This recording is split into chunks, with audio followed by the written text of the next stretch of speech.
হে প্রভু, যারা আপনাকে আশ্রয় না করে অন্য বস্তু বা অন্য ব্যক্তির আশ্রয় থেকে রক্ষা পেতে চায়, তাদের প্রকৃতপক্ষে কি অবস্থা? যেরকম পিতামাতা জীবিত থাকতে বালককে তার মৃত্যুর হাত থেকে উদ্ধার করতে পারে না, কি পারে মৃত্যুর হাত থেকে রক্ষা করতে? কারো বাবা মায়ের সাধ্য আছে যে তার সন্তানকে মৃত্যুর হাত থেকে রক্ষা করতে পারে?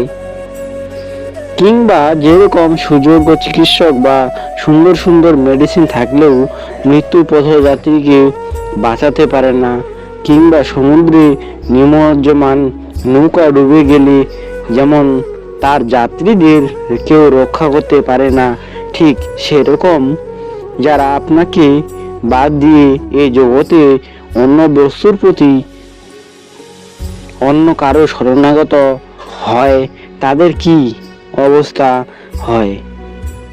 কুকুরের লেজ ধরে সমুদ্র পার হওয়ার চেষ্টা করছেন, হবে কুকুরের লেজ ধরে সমুদ্র পার?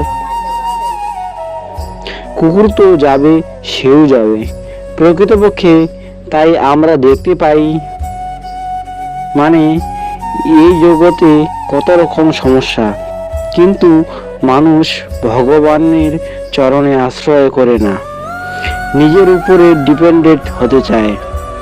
ভগবান গীতায় বলেছেন, আমিই পালক, আমি রক্ষকর্তা, আমার আশ্রয় গ্রহণ করো, আমি নিবাস, আমি সবকিছু।